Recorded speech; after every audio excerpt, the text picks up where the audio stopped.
Doctor Nageswara Reddy గారు ఉన్నారు. పద్మశ్రీ, పద్మభూషణ్, పద్మవిభూషణ్ ఈ గొప్ప పురస్కారాలతో పాటు గ్యాస్ట్రో ఎంటరాలజీ అనే సబ్జెక్టులో వరల్డ్లోనే చాలా ప్రతిష్టాత్మకమైన పురస్కారాలు, అవార్డ్స్ కూడా వారు పొందారు. ఇటుపక్క ప్రభుత్వం నుంచి ఇచ్చే సివిలియన్ అవార్డ్స్తో పాటు ఆ రంగం గుర్తించిన అవార్డ్స్ కూడా చాలా అత్యంత విలువైనగా భావిస్తారు డాక్టర్స్. అవన్నీ పొందారు. వారిని అడిగి గ్యాస్ట్రో ఎంటరాలజీకి రిలేటెడ్గా చూసుకుంటూ మన కడుపు, జీర్ణాశయం, ఆరోగ్యం, ఆహారం, ఆనందం, సుఖం, లాంగివిటీ ఆఫ్ లైఫ్ స్ట్రాంగ్గా ఉండాలంటే ఏం చేయాలి, ఏం చేయకూడదు, ఇవన్నీ కూడా డాక్టర్ గారి ద్వారా మనం తెలుసుకునే ప్రయత్నం చేద్దాం. ₹1,00,00,000 జీతాన్ని కూడా ఇవ్వడానికి 10 ఏళ్ల క్రితం మీకు అవకాశం వచ్చినా కానీ అవన్నీ వదులుకొని, ఎందుకంటే మనం ఎందుకు గట్ హెల్త్ విషయంలో వెనకబడ్డాము. చాలా వరకు ఈ బ్యాక్టీరియా కంట్రోల్లో జరుగుతుంది. ఐశ్వర్య రాయ్ అని యాక్ట్రెస్ ఆమె she's example of perfect health. అంత డిఫరెన్స్ ఉందా బ్యాక్టీరియా? థర్డ్ థింగ్ అంటే as far as possible normal delivery encourage చేయాలి, సిజేరియన్ డెలివరీ చేయాలి. ఫుడ్ ఈజ్ మెడిసిన్ కూడా అంటున్నారు. దానికి మేము చాలా రీసెర్చ్ చేశాను, మెడిటరేనియన్ ఫుడ్ అని.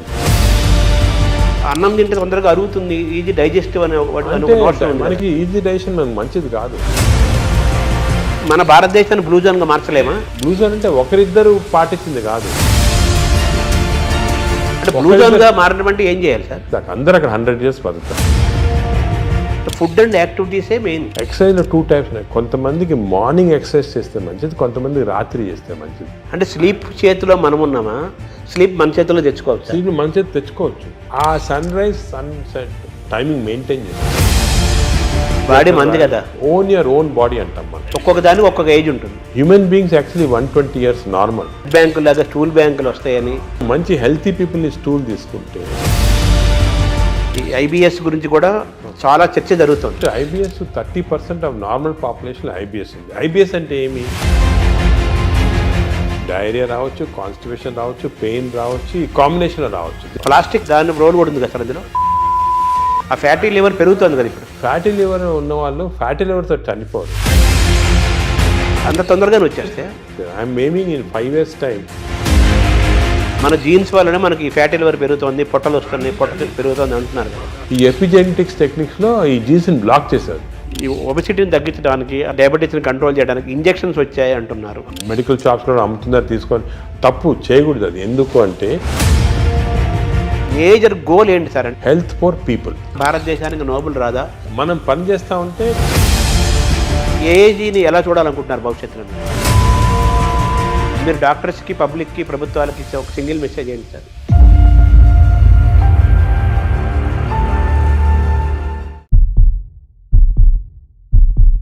నమస్కారం.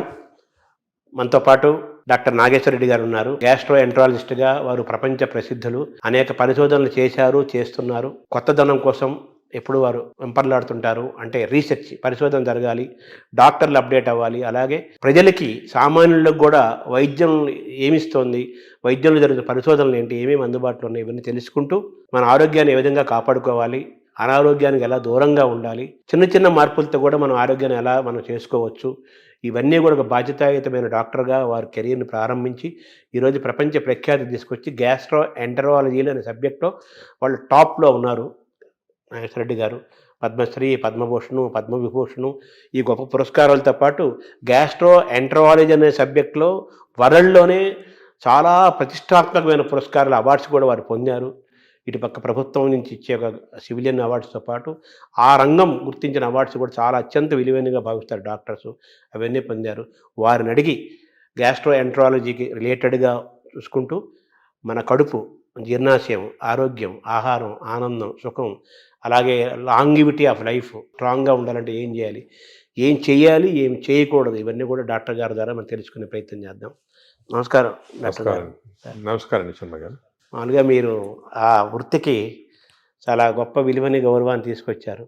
అదే అప్పుచ్చువాడు, వైద్యుడు అని మామూలుగా మనం చిన్నప్పుడు చదువుకునేవాళ్ళం. సో ఆ వైద్యుడికి అంత స్థానం ఉంది. సరే, నెగిటివ్ పక్కన పెట్టేస్తే మీలాంటి వాళ్ళ వల్ల మళ్ళీ డాక్టర్లు ఇంత సర్వీస్ ఓరియంటెడ్గా ఉంటారు, ఇంత పబ్లిక్ ఇంట్రెస్ట్తో ఉంటారు, ఇన్ని రీసెర్చ్ చేస్తారు. ఆ వైద్యానికి, ఆ రంగానికి, అలాగే ఆ రాష్ట్రానికి, ఆ దేశానికి కూడా గొప్ప పేరు తీసుకొస్తారని మీలాంటి వాళ్ళ వల్ల మళ్ళీ ఆ వృత్తి యొక్క గౌరవాన్ని మీలాంటి వాళ్ళు కాపాడుతున్నారు. రీసెంట్గా పద్మవిభూషణ్ కూడా వచ్చింది. సో మీకు ముందుగా తెలుగు వారందరి తరపున మీకు అభినందనలు, పబ్లిక్ తరపున మీకు కృతజ్ఞతలు కూడా తెలియజేయాలి. సార్ ఇప్పుడు బాగా వినపడే మాట అన్ని డాక్టర్లు, వాడు కార్డియాలజిస్ట్ అయినా, నెఫ్రాలజిస్ట్ అయినా, న్యూరాలజిస్ట్ అయినా లైఫ్ స్టైల్ మాట్లాడుతున్నారు. ఫస్ట్ లైఫ్ స్టైల్ అంటున్నారు, తర్వాత గట్ హెల్త్ అంటున్నారు. గట్ హెల్త్, మైక్రోబయాము, దీని గురించే మాట్లాడుతున్నారు కదా. ఏంటి సార్ ఈ గట్ హెల్త్? ఈ గట్ హెల్త్ మనం కాపాడుకోవాలంటే ఏం చేయాలి? మనం ఎందుకు గట్ హెల్త్ విషయంలో వెనకబడ్డాము? గట్ హెల్త్ అనేది మీరు ఈ మధ్యనే వింటున్నారు అన్నమాట టర్మ్, కానీ మా మెడికల్ టర్మినాలజీలో చాలా రోజులుగా ఉంది గట్ హెల్త్ అనేది. దీనికి ఇంపార్టెన్స్ ఎందుకు వచ్చిందంటే, మామూలుగా సాధారణంగా నాన్ డాక్టర్స్ కానీ ఈవెన్ డాక్టర్స్ ఏమనుకునే వాళ్ళు హార్ట్ ఇంపార్టెంట్, చాలా హార్ట్ అండ్ కార్డియాలజిస్ట్కి అప్పుడు ప్రతి వాళ్ళు కార్డియాలజిస్ట్ చూపించుకోవటం, హార్ట్ అటాక్ వస్తుంది, స్టెంట్స్ వేసుకోవటం, హార్ట్ సర్జరీ చేసుకోవటం.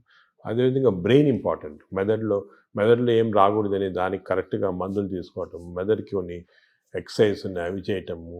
అదేవిధంగా కిడ్నీస్ కూడా చాలా ఇంపార్టెంట్, లివర్ ఇంపార్టెంట్ అని అందరు అనుకునేవాళ్ళు. కానీ ఇప్పుడు మనకి రీసెంట్గా చాలా రీసెర్చ్ జరిగింది. దీంట్లో ఏం తెలిసిందంటే, ఇవి అన్నిటికీ సెంట్రల్ కంట్రోల్ అని ఒకటి ఉంటుంది. సెంట్రల్ కంట్రోల్ బ్రెయిన్లో లేదు, హార్ట్లో లేదు, కానీ సెంట్రల్ కంట్రోల్ మన పేగుల్లో ఉంది. ఎందుకు అంటే, ఇప్పుడు మీరు న్యాచురల్ ఎవల్యూషన్ చేసి చూసారనుకోండి, ఈ ఎవల్యూషన్లో మామూలుగా చిన్న జంతువుల్లో కూడా మ్యాక్సిమం ఇంపార్టెన్స్ పేగులకి ఇచ్చారు. ఎవల్యూషన్ అంటే nature has given that importance. ఎందుకు అంటే, మనం నార్మల్గా ఆహారం తింటాము, ఆహారం నుంచి ఎనర్జీ వస్తుంది. ఈ ఎనర్జీ ప్రతి ఆర్గన్కి డిస్ట్రిబ్యూట్ అవుతుంది. హార్ట్కి ఎనర్జీ అవసరం, బ్రెయిన్కి ఎనర్జీ అవసరం, కిడ్నీ. ఈ ఎనర్జీ అనేది సెంట్రల్ మాట. ఈ ఎనర్జీ ఎందుకు వస్తుంది? మన ఆహారం తిన్న సరిగా డైజెస్ట్ అయితే ఎనర్జీ వస్తుంది. ఈ కాన్సెప్ట్ అనేది ఇప్పుడు మనకి తెలిసిపోయిన తర్వాత అసలు గట్లో ఇంత ఇంపార్టెన్స్ ఎందుకు ఉంది? మనకు గట్ అంటే ఆహార వాహిక, అదేవిధంగా జీర్ణాశయము, అదేవిధంగా చిన్న ప్రేగులు, పెద్ద ప్రేగులు, ఒక సిస్టమ్ ఉంది. ఈ సిస్టమ్ మనం తిన్న ఆహారం లోపలికి వెళ్ళిన తర్వాత, ఆహారం అనేది చాలా కాంప్లెక్స్.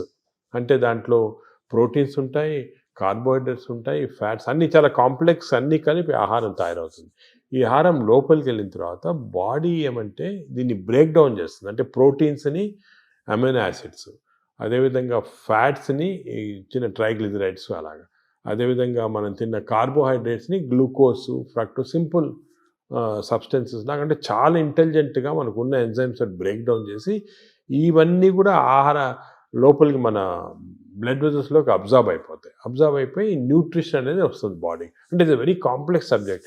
దీని గురించి చాలా వరకు రీసెంట్గానే బాగా క్లియర్గా అర్థమైపోయింది మనకి. ఎందుకంటే సరే ఆహారం తింటాము, ఎనర్జీ వస్తుంది అంటారు కదా, ఇదే కాకుండా ఈ మన హోల్ ఇంటెస్టైనల్ సిస్టమ్స్లో చిన్న న్యూరాన్స్, అంటే మన బ్రెయిన్లో ఉంటాయి న్యూరాన్స్ అంటాం కండి, మన ఇంటెస్టైన్స్లో 100 మిలియన్ న్యూరాన్స్.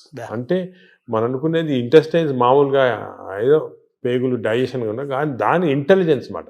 అంటే 100 మిలియన్ న్యూరాన్స్ ఉన్నాయంటే ఎంత ఇంటెలిజెన్స్ ఉంటుందండి. ప్రతి న్యూరాను అంటే మన పేగులు కూడా ఆలోచిస్తుంటాయి, ఇది మంచి ఆహారమా చెడ్డ ఆహారం, ఈ ఆలోచనని దాంట్లో ఉన్నాయి. అదే కాకుండా ఇంకొక ఇంట్రెస్టింగ్, మన పేగుల్లో హార్మోన్స్ ప్రొడ్యూస్ చేస్తాయి, neuro endocrine tumours. Neuro endocrine cells మనకి బాడీలో అంతా హార్మోన్స్, అంటే థైరాయిడ్ ఉంది, అదేవిధంగా ప్యాన్క్రియాస్లో ఇన్సులిన్ వస్తుంది, పారాథైరాయిడ్ ఉంది, ఇవన్నీ కూడా హార్మోన్స్ డిఫరెంట్ బాడీ సిస్టమ్స్లో ఉన్నాయి. కానీ మన ప్రేగుల్లో అన్ని బాడీలో ఉన్న హార్మోన్స్లో ఉన్న సెల్స్ కన్నా కూడా ఎక్కువ సెల్స్ ఇంటెస్టైన్స్లో ఉన్నాయి. అంటే ప్రేగుల్లో నరాలు ఉన్నాయి, అదేవిధంగా హార్మోన్స్ ఉన్నాయి. ఇవన్నీ కోఆర్డినేటెడ్ మెకానిజంగా పనిచేస్తాయి. ఇప్పుడు మనకి నాలెడ్జ్ వచ్చింది. అంటే మనం ఆహారం, ఫర్ ఎగ్జాంపుల్ గ్లూకోజ్ తిన్నాం అనుకోండి, ఎక్కువ గ్లూకోజ్ తింటే, అంటే ఎక్కువ షుగర్ తింటే షుగర్ ఎక్కువ అవుతుంది బాడీలో అని మనకు తెలుసు. కానీ ఇప్పుడు ఎలా తెలిసిందంటే అంత సింపుల్ కాదు. మనం తిన్న ఆహారం అంటే గ్లూకోజ్ కానీ ఏదన్నా కానీ షుగర్ కానీ బాడీలోకి వెళ్ళిన తర్వాత బాడీలో చిన్న ప్రేగులో సెన్సర్స్ ఉంటాయి. ఇది గ్లూకోజ్ని లోపల తీసుకుంటామా వద్దా, తీసుకుంటే బాడీకి ఏ పార్ట్కి పంపిస్తాము, అంటే నరాలు, హార్మోన్స్ అన్నీ కోఆర్డినేట్, చాలా ఎలక్ట్రికల్ సిస్టమ్లా కోఆర్డినేషన్ జరిగి ఇంటెలిజెన్స్ సిస్టమ్ అంటాం దాన్ని. ఆ ఇంటెలిజెన్స్ సిస్టమ్ తోటి ఆ బాడీలో ఎంత అబ్జర్వ్ కావాలా, ఎక్కడెక్కడికి వెళ్ళాలి, అవన్నీ కూడా డిసైడ్ చేస్తుంది బాడీ. దిస్ ఈజ్ మన ఆర్టిఫిషియల్ ఇంటెలిజెన్స్ కన్నా ఈ ఇంటెలిజెన్స్ ఎక్కువ బాడీలో. ఇన్ని రోజులు తెలియలేదు, ఇప్పుడు తెలుస్తుంది మనకి. సో హార్మోన్స్, నరాలు. అదేవిధంగా థర్డ్ కాంపోనెంట్ ఇప్పుడు వచ్చింది. థర్డ్ కాంపోనెంట్ ఏమంటే, మనం ఏమనుకున్నాము అంటే మనం తిన్న ఆహారం ప్రకారము మన బాడీ సిస్టమ్ ప్రకారం జరుగుతున్నాయి, కానీ అవన్నీ కరెక్ట్ కాదు. ఇప్పుడు మనకేం తెలిసిందంటే మన ప్రేగుల్లో, అంటే ఎస్పెషల్లీ చిన్న ప్రేగుల్లో, పెద్ద ప్రేగుల్లో బ్యాక్టీరియా, వైరస్, ఫంగై 3 ఉంటాయి అన్నమాట. బ్యాక్టీరియా దీని ఇవేమంటే దిస్ ఆర్ కాల్డ్ మైక్రోబయామ్. ఈ మైక్రోబయామ్ అనేది మనకున్న సెల్స్ కన్నా, బాడీలో సెల్స్ కన్నా ఈ మైక్రోబయామ్ సెల్స్ ఎక్కువ. అంటే బ్యాక్టీరియా ఎక్కువ, వైరస్ ఎక్కువ, ఫంగై ఎక్కువ. ఇవి జీన్స్, దీంట్లో జీన్స్ మనం లెక్క పెట్టగలిగితే ఈ జీన్స్ దీంట్లో 2 మిలియన్ జీన్స్ ఉన్నాయి. మన బాడీలో 20,000 జీన్స్ ఉన్నాయి. అంటే మనకి we're completely controlled by this microbiome bacteria. ఎందుకంటే అన్ని జీన్స్ ఉన్నాయి దాంట్లో. అంటే మన డిఎన్ఏ దానికి రిలేటెడ్ ఉంటుంది. డిఎన్ఏ, మన డిఎన్ఏ బ్యాక్టీరియా డిఎన్ఏ కాన్స్టెంట్గా they are touching each other, talking to each other. మన ఆహారం ఎంత తీసుకున్నా డైజెషన్ జరుగుతుంది కదా, ఎంత అబ్జర్వ్ కావాలి, ఎంత వెళ్ళాలని ఈ క్రాస్ టాక్ వల్ల జరుగుతూ ఉంది. మనం తిన్నదానిపైన డిసైడ్ కాదు, ఈ మైక్రోబయామ్ పైన కూడా డిసైడ్ అవుతుంది. సపోజ్ మంచి మైక్రోబయామ్ ఉందనుకోండి, మనని ప్రొటెక్ట్ చేస్తుంది. అరే ఈ బాడీని ప్రొటెక్ట్ చేయాలి, మనం ఈ బాడీలో ఉన్నాము, దీన్ని ప్రొటెక్ట్ చేయాలా అండ్ మంచి సబ్స్టెన్సెస్ అబ్జర్వ్ చేసి చెడ్డ సబ్స్టెన్సెస్ బయటికి పంపించేస్తుంది, మన మోషన్ ద్వారా వచ్చేస్తుంది. అదే చెడ్డ మైక్రోబయామ్ ఉన్నాయనుకోండి, అంటే ఇది ఎలాగంటే ఎగ్జాంపుల్, ఒక దేశంలో ప్రజలు ఉంటారు, మంచి ప్రజలు ఉంటారు, చెడ్డ ప్రజలు ఉంటారు. మంచి ప్రజలు ఈ దేశానికి ఏమైనా చేయాలా, అవి చేయాలా అని ఆలోచిస్తూ ఉంటారు. అదే చెడ్డ ప్రజలు టెర్రరిస్ట్ ఎలా దీన్ని డిస్ట్రాయ్ చేస్తాము అని. మన బ్యాక్టీరియా కూడా బాడీలో అలాగే, మంచి ప్రజలు చెడ్డ ప్రజలు ఉన్నట్టు మంచి బ్యాక్టీరియా చెడ్డ bacteria, good bacteria bad bacteria. ఈ బ్యాడ్ బ్యాక్టీరియా ఎప్పుడు ఇలా బాడీని ఎలా డిస్ట్రాయ్ చేస్తాము, ఈ బాడీలో షుగర్ ఎలా ప్రొడ్యూస్ చేస్తాము, ఈ బాడీకి హార్ట్ ఎలాగ చెడిపేస్తాము, ఈ బాడీకి బ్రెయిన్ ఎలా చెడిపేస్తాము కాన్స్టెంట్గా ఉంటాయి. So there is a constant big battle మన ప్రేగుల్లో. బ్యాడ్ బ్యాక్టీరియా గుడ్ బ్యాక్టీరియాకి ఇప్పుడు వార్ జరుగుతూ ఉంది లోపల. పెద్ద సైన్యం ఉంది, అంటే మిలియన్స్ మన అంత పెద్ద సైన్యం ఉంది. మనకి గుడ్ బ్యాక్టీరియా గెలిస్తే మనకి మంచిది బాడీకి. సో ఈ heart attacks, brain strokes, kidney damage ఇవన్నీ కూడా కొంతవరకు మనం అనుకున్నట్టు ఫిజియాలజీ ప్రకారం జరుగుతుంది, కానీ చాలా వరకు ఈ బ్యాక్టీరియా కంట్రోల్లో జరుగుతుంది. మనకు తెలిసిపోయింది ఇప్పుడు. దానికే మనం చూస్తుంటే కొంతమంది అది ఏదంటే తింటారు, నాకేం జబ్బులు రావు అంటారు. ఫర్ ఎగ్జాంపుల్, ఫేమస్ ఎగ్జాంపుల్ మనకి ఒక యాక్ట్రెస్ ఉండేది, ఐశ్వర్య రాయ్ అని యాక్ట్రెస్ ఉండేది. ఆమె she's example of perfect health. అందరు అడిగేవాళ్ళు మీరు ఏం చేస్తారు, ఎక్సర్సైజ్ ఏం తింటారు, ఆమె ఏం లేదండి, ఏం చేయటం లేదు, మన న్యాచురల్ బాడీ. అప్పుడు ఊరికనే అందరు ఎలాగ natural, this is a natural. అంటే మన మంచి బ్యాక్టీరియా ఉంటే బాడీ గ్లో వస్తుంది, స్కిన్ గ్లో వస్తుంది, అదేవిధంగా షుగర్ కంట్రోల్లో ఉంటుంది. సో ఇది ఫండమెంటల్గా ఇది తెలిసిపోయింది ఇప్పుడు మనకి. సో మోస్ట్ ఇంపార్టెంట్ ఇప్పుడు ప్రజలు అడిగేది ఏమంటే ఎలాగ how to have good bacteria, how to avoid bad bacteria, ఇది అనేది ఫండమెంటల్ క్వశ్చన్ వచ్చింది మనకి. దీని గురించి చాలా రీసెర్చ్ జరుగుతుంది. ఇంకో ఫండమెంటల్ క్వశ్చన్ మా వాళ్ళు చాలామంది నన్ను అడుగుతుంటారు, అది ఇన్ని సంవత్సరాలుగా మనం చూస్తున్నాం కదా, ఇది ఎందుకు తెలియదు, ఈ నాలెడ్జ్ ఎందుకు లేదు, ఈ బ్యాక్టీరియా గురించి ఇప్పుడే 2-3 సంవత్సరాలుగా మాట్లాడుతున్నారు అందరూ, మీరు కూడా 2-3 సంవత్సరాలుగా ఎందుకు తెలియలేదంటే ఈ బ్యాక్టీరియా అనేది లోపల ఉంటాయి కదా, దీన్ని తీసి కల్చర్ చేసి స్టడీ చేసే టెక్నిక్స్ మన దగ్గర లేవు ఇన్ని రోజులు. గత 3-4 సంవత్సరాలుగా మెటాజీనోమిక్స్ అని కొత్త టెక్నాలజీ వచ్చింది. అంటే ఈ బ్యాక్టీరియా తీసి మనం జీనోమిక్ స్టడీస్ చేసి ఏ బ్యాక్టీరియా ఎన్ని ఉన్నాయి అవన్నీ కూడా జస్ట్ 2-3 ఇయర్స్గానే నాలెడ్జ్ వచ్చింది. దానివల్ల మనకు అంతా ఇప్పుడు తెలిసింది. That's why are so excited about this knowledge. ఎందుకంటే ఈ కొత్త నాలెడ్జ్ ఇప్పుడు వచ్చింది కదా, ఇవన్నీ క్లారిఫై అయిపోతున్నాయి పాయింట్స్. మెటాజీనోమిక్స్ మేము మా హాస్పిటల్లో పెద్ద ల్యాబ్స్ పెట్టాము, మెటబాలోమిక్స్, దాని తర్వాత మెటాజీనోమిక్స్, మైక్రోబయామ్ ల్యాబ్ అని స్టార్ట్ చేసి ఇవన్నీ స్టడీ చేస్తున్నాం. అంటే ఈ మైక్రోబయామ్స్ ఉన్నాయి కదా, అవి కూడా దే ఆర్ ప్రొడ్యూసింగ్ సబ్స్టెన్సెస్, ఈ అని మెటబొలైట్స్ అంటారు. దాని స్టడీకి మెటబాలామిక్స్. మేము we're started a mass spectroscopy అని ఒక పెద్ద ఇన్స్ట్రుమెంట్, అది తీసుకొని స్టడీ చేస్తున్నాం ఏ బ్యాక్టీరియా ఏది ప్రొడ్యూస్ చేస్తుంది మన బాడీలో. For example, there is a chemical called TMAO. ఈ TMAO ప్రొడ్యూస్ చేసే బ్యాక్టీరియా ఎక్కువైతే ఆ ఎక్కువ సబ్స్టెన్స్ వెళ్ళి హార్ట్ అటాక్స్ ఇస్తుంది. So heart attack is not because of any clogging and all, is because of TMAO. సో ఈ బ్యాక్టీరియా ఎలిమినేట్ చేస్తే మనకి ఛాన్స్ తగ్గిపోతుంది హార్ట్ అటాక్. అదేవిధంగా బ్రెయిన్లో 2 సబ్స్టెన్సెస్ చాలా ఇంపార్టెంట్, డోపమిన్ అండ్ సెరటోనిన్. ఈ 2 కెమికల్స్ ఆర్ వెరీ ఇంపార్టెంట్. వాటి యొక్క చర్యలు ఏంటి సార్? ఇవి ఏం చేస్తాయి, డోపమిన్ ఈ బ్లడ్లో నుంచి బ్రెయిన్కి వెళ్ళిపోయి బ్రెయిన్ని స్టిమ్యులేట్ చేసి మనం మంచి థింకింగ్, స్మార్ట్ థింకింగ్, డల్నెస్ తగ్గించేస్తాయి, డిప్రెషన్ తగ్గించేస్తాయి. ఇవన్నీ కెమికల్స్ చేస్తామండి బ్రెయిన్లో. ఇంతకుముందు మనము కొంతమంది ఆర్టిఫిషియల్గా తీసుకునే వాళ్ళు, కానీ అది మంచిది కాదు. ఇంతకుముందు ఏమనుకున్నామంటే ఫుడ్, ఫర్ ఎగ్జాంపుల్ ఆల్మండ్స్ తింటే మంచిది, దాంట్లో సెరటోనిన్ ఇంక్రీజ్ అవుతాయని అనుకునేవాళ్ళు. కానీ ఫుడ్ డైరెక్ట్గా దానివల్ల కాదు.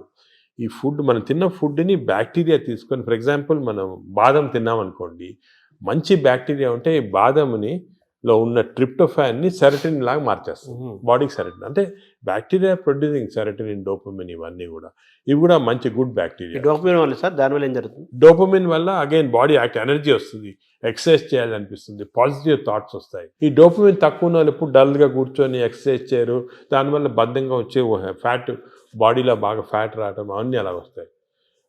ఈ స్లీప్లెస్నెస్ అవన్నీ కూడా బ్యాక్టీరియాకి సంబంధించి. సో ఇవన్నీ మనకి ఇప్పుడు నాలెడ్జ్ వచ్చేసింది. ఈ బ్యాక్టీరియా ఏవే మంచిది, ఏవి చెడ్డవి, ఇవి మెయింటైన్ చేసుకోవాలి కరెక్ట్గా మనం. అంటే ఎలా మెయింటైన్ చేసుకోవాలి సార్? ఫుడ్లో ఉందా, మన ఎక్సర్సైజ్లో ఉందా? సో మనకి బ్యాక్టీరియా కూడా చాలా వరకు ఫుడ్లో, మనం తిన్న ఫుడ్ ప్రకారం ఒకటి, ఎక్స్టర్నల్ బ్యాక్టీరియా మనకు వస్తుంది.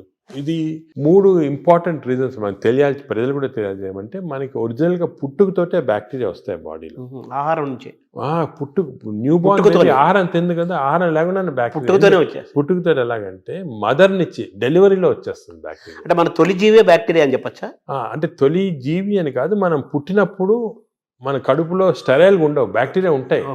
ఎందుకు అంటే ఈ ఒకటి మన మదర్ ప్లసెంటా ఉంటుంది కదా లోపల, బర్త్ అవుట్ ప్లసెంటాలో కొంతవరకు బ్యాక్టీరియా వెళ్ళిపోతాయి. అంటే ఆమ్నియాటిక్ ఫ్లూయిడ్ అని ఉంటుంది దాంట్లో బ్యాక్టీరియా.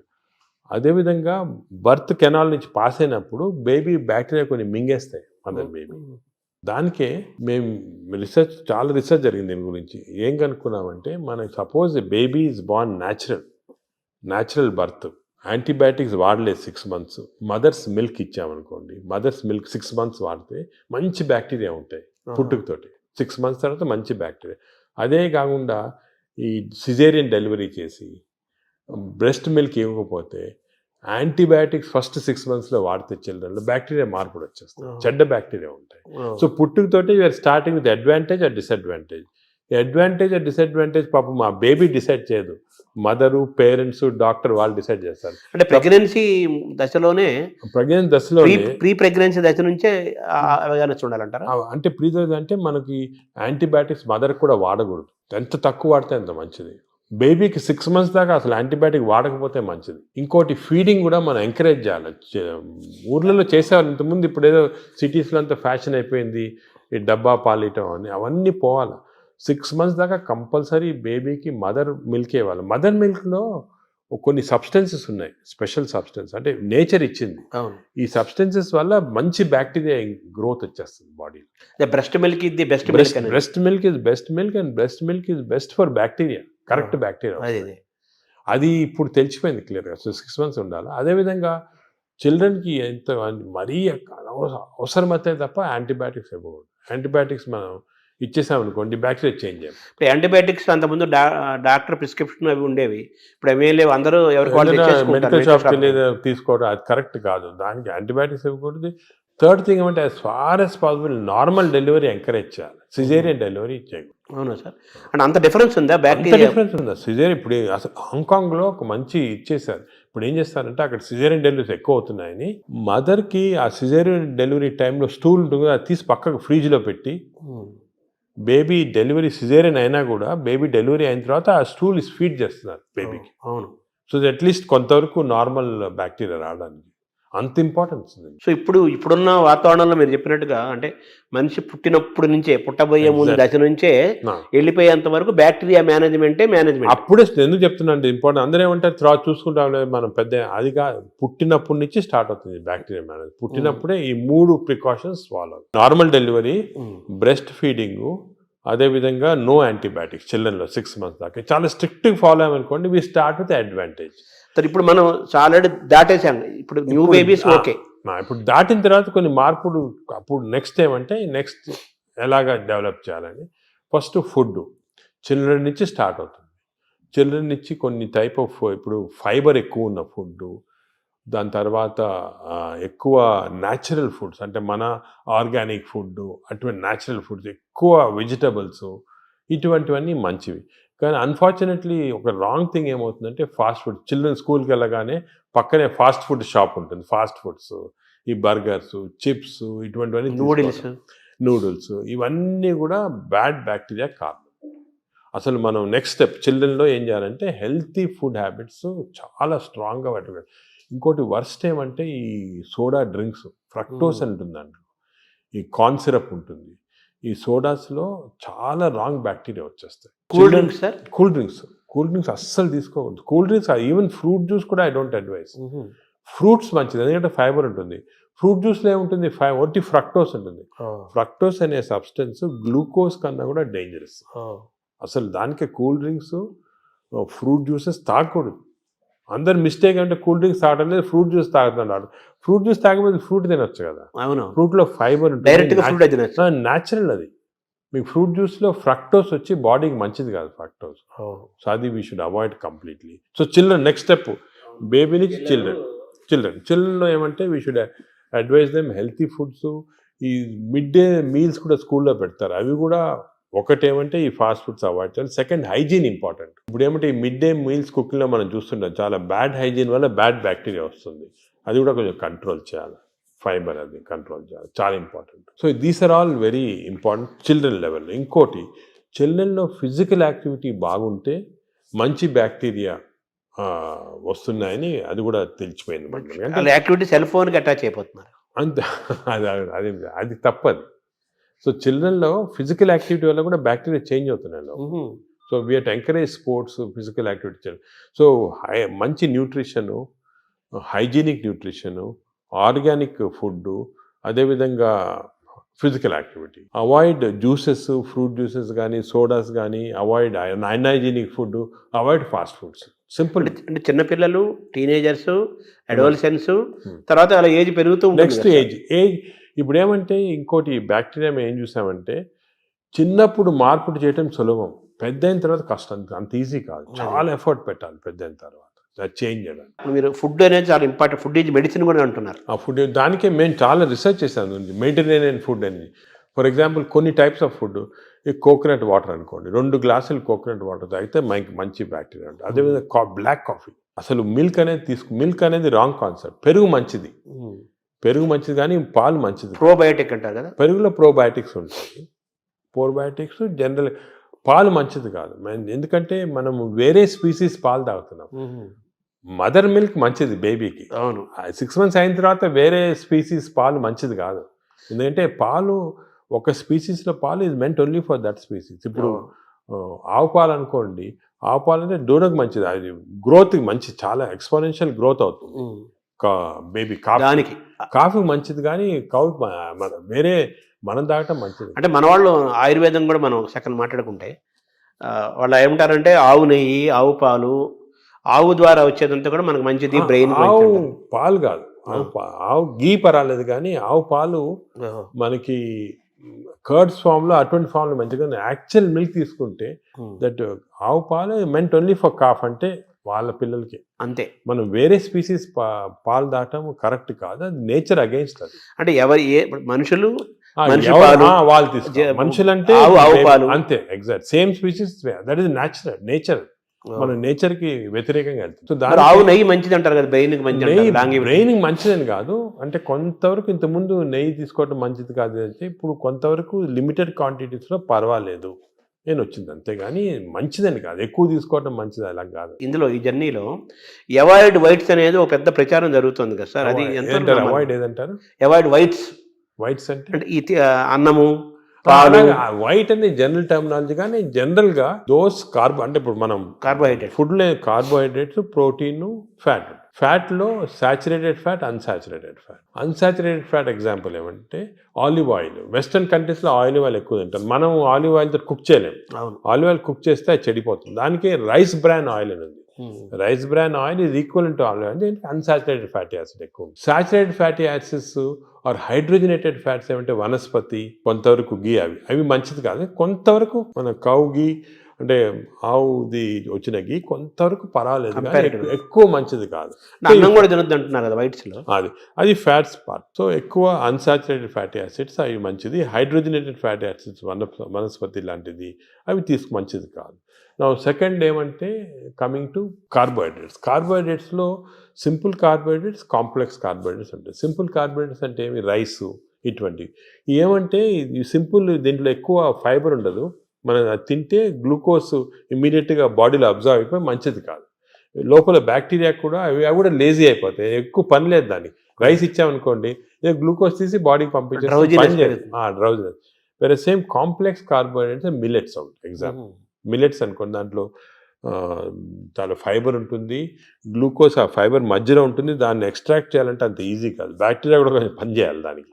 అంటే ఒకప్పుడు మనం రాగులు, సజ్జలు, మంచి జొన్నలు, ఆరికలు, కొర్రలు, రాగులు కానీ మంచిది, ఈ సొరగము అవన్నీ కూడా అంటే మిల్లెట్స్ ఆర్ వెరీ గుడ్. ఇవి మనం రియలైజింగ్ నా ఎక్కువ మిల్లెట్స్ తింటే మంచిది అది. సో దీస్ కార్బోహైడ్రేట్స్లో మిల్లెట్స్ ఎక్కువ కాన్సన్ట్రేట్ చేసేసి polished, especially polished rice avoid చేయాలి. అంటే మామూలుగా అన్నము కంపారిటివ్ గా అన్నం తింటే తొందరగా అరుగుతుంది, ఈజీ డైజెస్టివ్ అనే అంటే మనకి ఈజీ డైజెషన్ మనకు మంచిది కాదు.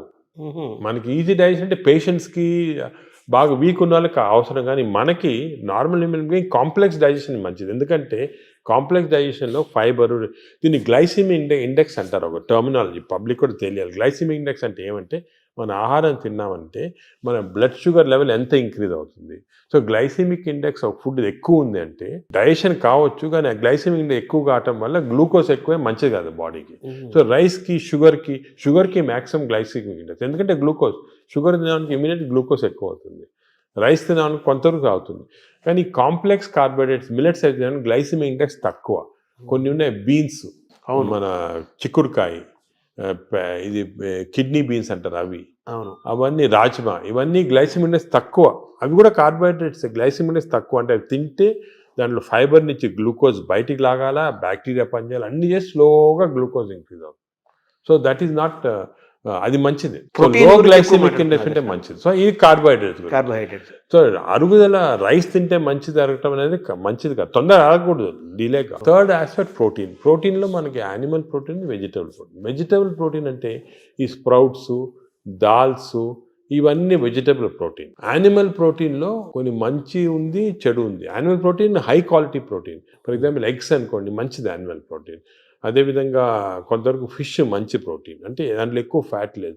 కానీ ఇప్పుడు రెడ్ మీట్ అనుకోండి, దాంట్లో సాచురేటెడ్ ఫ్యాట్ ఎక్కువ, అది మంచిది కాదు. అసలు రెడ్ మీట్ అనేది తినకూడదు అసలు. ఈ రెడ్ మీట్ వల్ల మనకి బాడీ హార్మ్ కాకుండా ఈ బాడీలో క్యాన్సర్స్ రావటము, కోలన్ క్యాన్సర్స్ వెస్టర్న్ కంట్రీలో చాలా ఎక్కువ పాలిప్స్ అది రెడ్ మీట్ వల్ల. So red meat complete avoid చేస్తేనే బెటర్. సో ఇవి కొన్ని జనరల్ ప్రిన్సిపల్స్ మాట. దీంట్లో స్పెసిఫిక్గా మేము ఈచ్ పేషెంట్కి అడ్వైస్ చేస్తుంటాం. ఎందుకంటే ఇవి ఇంపార్టెన్స్ ఎందుకు వచ్చిందంటే వాటికంటే మన ప్రపంచంలో 5 బ్లూ జోన్స్ అని ఉన్నాయి. బ్లూ జోన్స్ అంటారు దాన్ని, బ్లూ జోన్స్. ఈ 5 బ్లూ జోన్స్లో ఫర్ ఎగ్జాంపుల్ సార్డినియా అని ఇటలీలో ఉంది, అదేవిధంగా లైమలోండా అని చిన్న అంటే ఒక్కనవా అని జపాన్లో ఉంది. ఈ 5 బ్లూ జోన్స్లో ఏమంటే people are living for very long period. ఈ బ్లూ జోన్స్, అవి బ్లూ జోన్స్ అంటారు.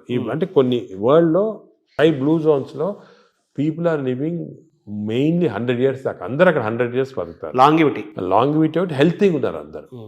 డయాబెటీస్ తక్కువ, హైపర్ టెన్షన్, హార్ట్ డిసీజ్. ఎందుకు అని చాలామంది దీన్ని రీసెర్చ్ చేసి చూస్తే మెయిన్గా వాళ్ళ 2 diet habits, second physical activity. They are all very active physically. 100 years అయినా కూడా వాడు వాక్స్కి వెళ్తుంటారు, ఇది చేస్తారు, గార్డెనింగ్ చేస్తారు, సైకిల్తో కూడా వెళ్ళిపోతారు. మెంటలీ బాగా యాక్టివ్ ఉంటారు. డయట్ వాళ్ళది మెడిటరేనియన్ డయట్ అని ఎక్కువ తింటారు. ఇది మెడిటరేనియన్ అంటే olive oil, nuts, vegetables, fresh fruits, fish. Food and యాక్టివిటీసే మెయిన్. ఫుడ్ ఇటువంటి ఫుడ్ అంటే మన బాడీకి ఎక్కువ స్ట్రెయిన్ లేకుండా మంచి ఫుడ్. ఇవి మేము యాక్చువల్లీ మా దాంట్లో రీసెర్చ్ చేసి ఇటువంటి ఫుడ్ ఆలివ్ ఆయిల్ మనం తినలేము. దెన్ ఇవి కన్వర్టెడ్ ఇటు ఇండో మెడిటరేనియన్ డయట్. మా వెబ్సైట్లో దొరుకుతుంది, మీకు 400 రెసిపీస్ ఉన్నాయి. అంటే మెడిటరేనియన్ దోశ ఎలా చేయాలా, మెడిటరేనియన్ ఇడ్లీ ఎలా ఉంటుంది, వేరేగా ఉంటుంది మన దాంట్లో. మన ఇడ్లీ అనుకోండి రిఫైన్డ్ కార్బోహైడ్రేట్, అది తింటే గ్లూకోజ్ తక్కువ ఇంక్రీజ్ మంచిది కాదు. మెడిటరేనియన్ ఇడ్లీ తింటే అలా కాదు, స్లోగా డైజెస్ట్ అయ్యి బాడీకి మంచిది. సో ఏమంటే అంటే మామూలుగా అందరికి ఉన్న నోషన్ ఏంటంటే తొందరగా అరిగేది మంచి ఫుడ్ అని, తర్వాత మన బాడీ చాలా బాగా పనిచేస్తుంది అని ఫీలింగ్లో ఉంటారు. తప్పు. అదే ఐ వాంట్ యూనోటి, అసలు అరుగుదల స్లోగా అరిగేది మంచిది. Body has to work for digestion. బాడీలో స్లోగా గ్లూకోజ్ రావాలా. పేషెంట్స్కే మనకి వి వాంట్ క్విక్ డైజెషన్ ఉంటుంది, మన నార్మల్ పీపుల్కి అది మంచిది కాదు. సార్, ఈ ప్రోటీన్ గురించి మీరు చెప్పారు కదా, ఫిష్, ఎగ్స్ ఇవి చెప్పారు. అయితే నాన్ వెజిటేరియన్ వాళ్ళకి ఎక్కడ నుంచి? వెజిటేరియన్ వాళ్ళకి ప్రోటీన్స్ చాలా, అసలు వెజిటేరియన్ ప్రోటీన్ మంచి ప్రోటీను, దాల్, స్ప్రౌట్స్, ఆల్ లెంటిల్స్లో ప్రోటీన్స్ ఉంటాయి. ఈ బీన్స్, ఇటువంటి దాంట్లో కూడా పెసర మంచిది. ఇప్పుడు దోశ బదులు పెసరట్టు తినండి, మంచిది. మన పెసరట్టు మంచిది చాలా. మీరు ఒక 2 రోజులు దోశలు ఇడ్లీలు ఆపేసి పెసరట్టు తినండి, మంచిది చాలా. పెసరట్టు మన ట్రెడిషనల్గా చూడండి, పెసరట్టు, కోకోనట్ చట్నీ, సాంబారు, అల్లం పచ్చి, ఇవన్నీ మంచి, అసలు హెల్తీ. అలా తిన్నాం అనుకోండి మనకి మంచి హెల్త్కి మంచిది. సో ఈ western breakfast, toast, butter, egg అన్న బదులు ఇవి మంచి మాట. అంటే మామూలుగా ఈ ప్రపంచం పెద్దది, ఒక్కొక్క ప్రాంతంలో ఒక రకమైన శీతోష్ణ స్థితిలో, అంటే చలి శీతోష్ణ పరిస్థితుల్లో ఒక్కో ప్రాంతానికి ఒక్కో రకంగా ఉంటాయి, జీన్స్ ఒక్కో రకంగా ఉంటాయి. దీన్ని స్టడీ చేసి కొన్ని వందల వేల సంవత్సరాల క్రితమే ఆయా ప్రాంతాలకి ఈ ఆహారం మన వాళ్ళు డిసైడ్ చేశారు. వందల ఏళ్ల నుంచి మనం అవే ఫాలో అవుతున్నాము కదా. ఇప్పుడు ఇది మారడం లేదు. నేను అనేది ఏమంటే, మనం ఏ ప్రాంతంలో ఉన్నామంటే ఆ ప్రాంతము భోజనం, ఫుడ్స్ అడాప్ట్ చేయడం మంచిది. అవును, మీరు చెప్పాను కదా, ఫర్ ఎగ్జాంపుల్ పెసరట్టు మన దాంట్లో, అలాగా చాలా చిక్కుడుకాయతో చేస్తారు, లాల్తో చేస్తారు, సాంబారు, ఇటువంటివన్నీ హెల్తీ ఫుడ్స్. ఇవి మనము అదే కంటిన్యూ చేయాలి. బట్ ఏమంటే కొత్తగా వెస్టర్నైజ్ ఫుడ్స్, ఇప్పుడు ఇడ్లీ కూడా మనకి వేరే టైప్స్లో చేయొచ్చు. పురాణాలు వేరే, మామూలుగా ప్యూర్ ఇడ్లీ వచ్చింది అనుకోండి, కంప్లీట్ డైజెస్టెడ్, అవన్నీ మోడర్న్. ఇది అది ఆవిరికూడు అనేవాళ్ళము. అలాగే ఇప్పుడు మనము ఆపం తీసుకోండి, ఆపం కూడా బాగా స్టీమ్డ్, అది మంచి ఇది. అది కేరళ వాడు ఎక్కువ తింటారు, అది తింటారు మన దగ్గర కూడా. సో ఇటువంటివన్నీ ఒరిజినల్ డైట్స్ అని మనం ఫాలో అయ్యి, ఈ కొత్త అడిషనల్స్ వచ్చాయి చూడండి, అవి మంచిది కాదు. మన ఏ రీజన్లో ఉంటే ఆ ఆహారం తింటాం. కేరళ అనుకోండి, ఆ కేరళ వాళ్ళు తిన్న ఆహారం అది మంచిది, లోకల్గా వాళ్ళకి ఎక్కడ గ్రో అయిన ఆహారం తింటే అది చాలా మంచిది. మన వెస్టర్నైజ్ డైట్స్ వచ్చి చాలా ఇచ్చేస్తుంది. ఈ వెస్టర్నైజ్ డైట్స్ కూడా మన డైట్స్కి అడాప్ట్ చేసుకోవాలి. అవి తింటే కూడా మనం ప్యూర్ వెస్టర్నైజ్డ్ మెడిటరేనియన్ డైట్ మనం తినలేము. మన దానికి అడాప్ట్ చేసుకొని తింటే మనకి మంచిది. మన దోశలు వాళ్ళు తింటున్నారు, వాళ్ళ బర్గర్లు, పిజ్జాలు మనం తింటున్నాం. అదే మిస్టేక్. ఇప్పుడు మామూలుగా నేను విన్నాను, ఎవరో చెప్పగా విన్నాను, ఈ బ్యాక్టీరియా మైక్రోబయోమ్ ఇంపార్టెంట్ అని చెప్పారు కదా మీరు. ఈ క్రమంలో అసలు మన బ్యాక్టీరియా ఆల్మోస్ట్ మనం కోల్పోయి యూరోపియన్ బ్యాక్టీరియా వచ్చేసింది అంటున్నారు మనలోకి. అది కరెక్ట్. అంటే స్లోగా ఈ వెస్టర్నైజేషన్ వల్ల మనకి మంచి బ్యాక్టీరియా ఉంది, అది పోయి బ్యాడ్ బ్యాక్టీరియా వచ్చి ఓవర్టేక్ చేస్తూ ఉంది. సో మనం ఇప్పుడు అగైన్ దీని గురించి కూడా మేము చాలా రీసెర్చ్ చేస్తున్నాము. We are studying bacteria in different people in different places. మన కుంభమేళా జరిగింది, దాంట్లో చాలా బ్యాక్టీరియల్ స్టడీస్ చేసాము. అలాగే వీఆర్ డన్ మంచి రిజల్ట్స్ పబ్లిష్ చేస్తున్నాము. ఇప్పుడు నేను ప్రకారం మన బ్యాక్టీరియా, మన న్యాచురల్ బ్యాక్టీరియా, మన దేశంలో ఉన్న బ్యాక్టీరియా, మన ప్రాంతాల్లో ఉన్న మంచి బ్యాక్టీరియా, అవి ప్రిజర్వ్ చేసుకోవాలి. అవి చేయడానికి కొన్ని టెక్నిక్స్, కొన్ని మెథడ్స్ అవి ఉన్నాయి. అవి మేము ఇప్పుడు ఇంకోటి ఏం చేస్తున్నామంటే రీసెర్చ్, ఈ ఎక్స్టెన్సివ్ బ్యాక్టీరియా రీసెర్చ్ చేసిన తర్వాత ఏవి మంచి బ్యాక్టీరియా, ఏ చెడ్డ బ్యాక్టీరియా అని కనుక్కున్న తర్వాత, ఈ బ్యాక్టీరియా అనేది మన స్టూల్స్లో ఉంటాయి, కష్టం వేయటం, థెరపీలు ఏమి. So we're desiccating it and producing what is called capsules, అంటే ట్యాబ్లెట్స్. మన ఈ మామూలుగా యాంటీబయాటిక్స్ ఇటువంటి ట్యాబ్లెట్స్ బదులు ఈ డెసికేటెడ్ స్టూల్ క్యాప్సూల్సే ట్యాబ్లెట్స్ లాగిస్తున్నాం. భవిష్యత్తు అదే అంటున్నారు, ఫ్యూచర్ అదే దాని తర్వాత. సార్ మార్నింగ్ మన తెలుగు వాళ్ళం కాబట్టి మన ప్రాంతం మాట్లాడుకున్నాం. ఇప్పుడు మీ టాపిక్ అంతా లోకల్గా ఏ ఆహారం అవైలబుల్గా ఉందో 100 ఏళ్ల నుంచి అది తినండి. లోకల్గా మనం ఎలా ఉన్నామో దాన్ని ఫాలో సేమ్ ఫిజికల్ యాక్టివిటీ చూసుకోండి, same activity you don't have to. కానీ ఇప్పుడు ఆ ఆఫీస్లో కూర్చోవడం టైం లేకుండా వేరే అడ్వకేటింగ్, సరే ఎక్సర్సైజ్ 1 అవర్ చేయాలా, ఎక్సర్సైజ్ చేయాలా. ఈ ఎక్సర్సైజ్ కూడా ఇంపార్టెన్స్ ఏమంటే, అందరు నేను 1 అవర్ చేస్తున్నా సార్ టైర్డ్ అయిపోతున్నామని అంటుంటారు. ఎక్సర్సైజ్లో 2 టైప్స్ ఉన్నాయి. కొంతమందికి మార్నింగ్ ఎక్సర్సైజ్ చేస్తే మంచిది, కొంతమందికి రాత్రి చేస్తే మంచిది. ఇప్పుడు నేను ఫర్ ఎగ్జాంపుల్ నేను నైట్ చేస్తేనే నాకు ఫ్రెష్గా ఉంటుంది. మార్నింగ్ అది ఎలాగంటే బాడీలో లాక్టేట్స్ అని ఉంటాయి. లాక్టేట్ మెజర్మెంట్ చేసి మనం కనుక్కోవచ్చు. లాక్టేట్స్ ఎక్కువ అయిపోయాయి అనుకోండి, అప్పుడు నైట్ చేస్తే బెటర్. అది మరి ఎక్కువ సంకేతం తెలుస్తుందా, తెలిసిపోతుంది కదా మనకి. ఇప్పుడు బాడీలో ఎక్సర్సైజ్ చేస్తే, అది సింపుల్గా చెప్పాలంటే, సపోజ్ ఎక్సర్సైజ్ చేసామనుకోండి, ఎక్సర్సైజ్ చేసిన తర్వాత మార్నింగ్ ఎక్సర్సైజ్ చేసిన తర్వాత ఫ్రెష్గా ఉండదు, చాలా టైర్డ్ అయిపోయాం అనుకోండి, that means your exercise should be done in the evening. చేసిన తర్వాత ఫ్రెష్గా ఉన్నాం అనుకోండి, you should do in the morning. But సింపుల్గా అది కెమికల్గా కూడా మనం టెస్ట్ చేయొచ్చు. బాడీలో లాక్టేట్స్ తీసుకొని, ఎప్పుడు లాక్టేట్ లెవెల్ చాలా ఎక్కువ అయిపోయింది, ఫర్ ఎగ్జాంపుల్ నాకు పర్సనల్గా చెప్తున్నా కదా, నేను ఎక్సర్సైజ్ ఎవ్రీడే 1.5 hours చేస్తాను విగరస్ ఎక్సర్సైజ్. కానీ ఎక్సర్సైజ్ మార్నింగ్ చేశాను అనుకోండి, I feel dull whole day.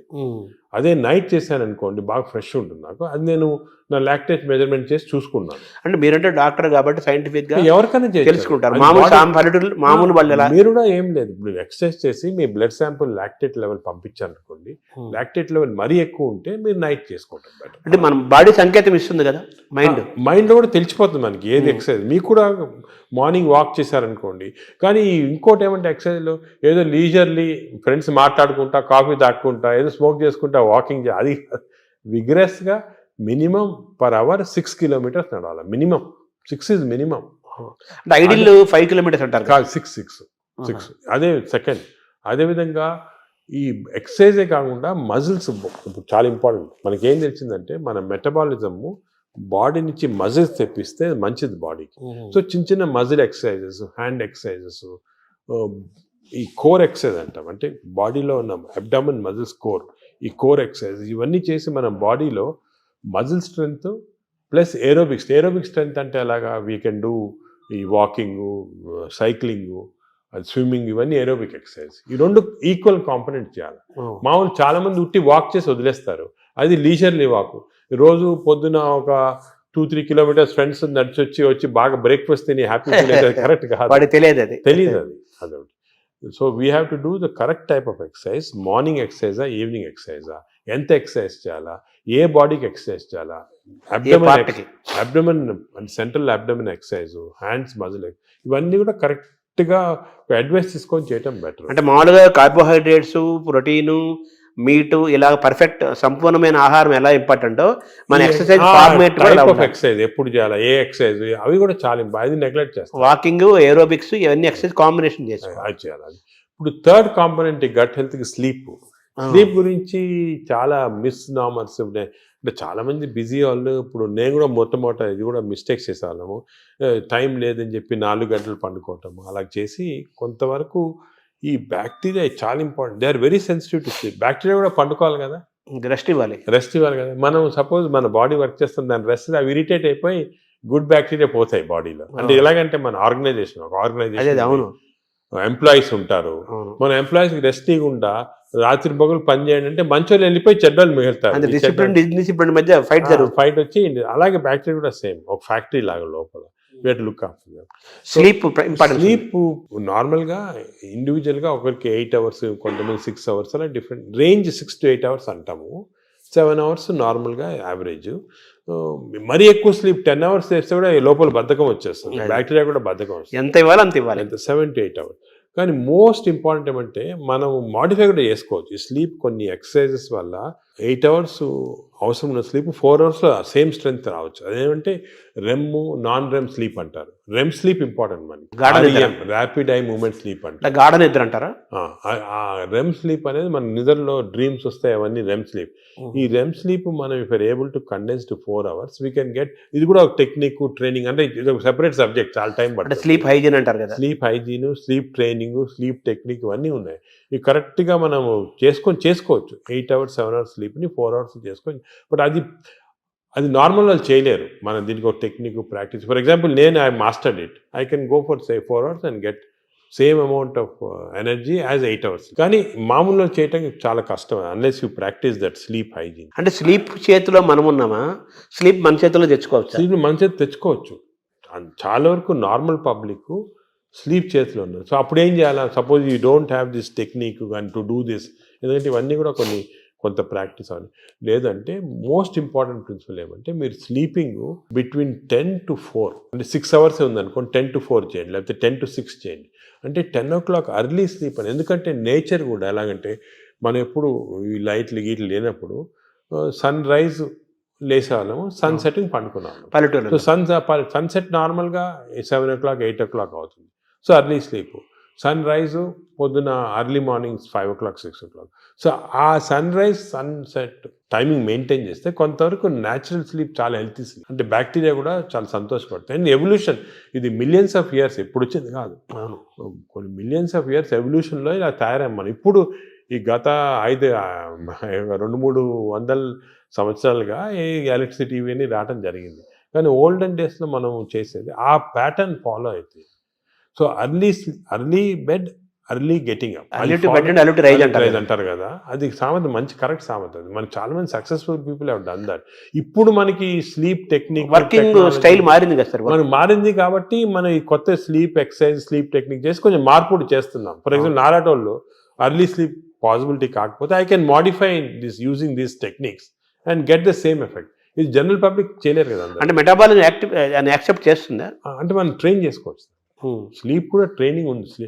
అంటే మన ఎక్సర్సైజ్ ట్రైనింగ్, ఈటింగ్ ట్రైనింగ్ లాగా స్లీప్ లో కూడా ట్రైనింగ్ ఉంది. మన మైండ్ ట్రైనింగ్ అది ఉంది, కానీ అది జనరల్ పబ్లిక్ చేయడం కష్టం. కానీ జనరల్ పబ్లిక్ దానికి మేము అడ్వైస్ చేస్తామంటే స్లీప్ అర్లీ, గెటప్ అర్లీ, ఆ టెక్నిక్ మరి. అప్పుడు దాని అదేవిధంగా ఈటింగ్ కూడా దానికే మేము ఇప్పుడు చాలా దీంట్లో కూడా చాలా అర్లీగా మీ లాస్ట్ డిన్నర్ 7 o'clock తర్వాత తినకూడదు. లాస్ట్ ఫుడ్ బి 7 o'clock, 7 గంటల తర్వాత తినొద్దండి. ఆఫ్టర్ సన్సెట్ తినకూడదు. అంతే సన్సెట్ అంటే 7 మనం టైం పెట్టుకుంటే కొంచెం సన్సెట్ లేట్ కావచ్చు. అది ఇంకోటి ఏమంటే మన ఇండియాలో టైమ్ జోన్స్ చాలా వేరీ ఉంటాయి.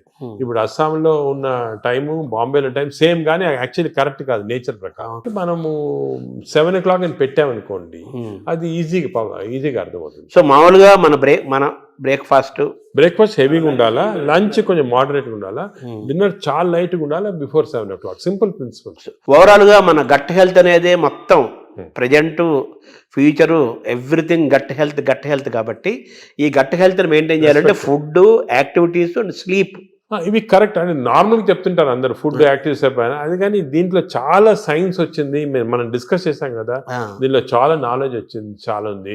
మనం ఒకప్పుడు ఈ sleep pattern, sleep hygiene, sleep ఎలా కంట్రోల్ అవన్నీ తర్వాత ఒక డిస్కషన్ పెట్టుకుంటాము. కానీ ఈచ్ ఏరియాలో ఫుడ్లో ఇంత నాలెడ్జ్ ఉంది, ఎక్సర్సైజ్లో ఈ టైప్ ఆఫ్ ఎక్సర్సైజ్ అందరికి తెలియదు. అందరంటే నిన్ను చాలా మంది పేషెంట్స్ని చేస్తున్నారు ఎక్సర్సైజ్. మా పొద్దున్న పూట మేము ఫ్రెండ్స్ అందరం వాకింగ్ చేస్తాం సార్, 2-3 kilometers కబుర్లు చెప్పుకొని, సెల్ ఫోన్ మాట్లాడుకుంటాం.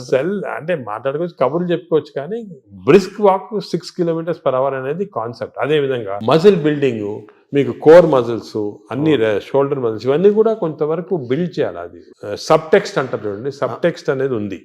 ఓవరాల్ గా హెడ్డింగ్ అనేది సబ్ టెక్స్ట్. అది సో పీపుల్ కొంచెము వాళ్ళు అవేర్నెస్ తెచ్చుకొని దీని గురించి ఇంట్రెస్ట్ తీసుకొని దీనికి ఒక మంచి ఓన్ యువర్ ఓన్ బాడీ అంటాం మనం. మా రీసెంట్గా మా డాక్టర్ మంచి డాక్టర్ సరీన్ గారని ఢిల్లీలో బుక్ రాశారు, ఓన్ యువర్ ఓన్ బాడీ. అంటే మన బాడీకి వీఆర్ రెస్పాన్సిబుల్. అంతే కదా. వేరే మీ డాక్టర్ బాగా చేస్తారు, లేకపోతే మా హెల్త్ బాడీ మంది కదా, అవన్నీ కరెక్ట్ కాదు. మన బాడీ మనం ఓన్ చేయాలి. ఇప్పుడు మనకి ఏదైనా ప్రెషియస్ వస్తువు ఉందనుకోండి ఇంట్లోనే, మనం ఎంత జాగ్రత్తగా చూసుకుంటాం దాన్ని, మనం బాడీని అంత జాగ్రత్త చూసుకోవటం లేదు. అది ఇన్నర్ ఇంజనీరింగ్ అంటారు కదా.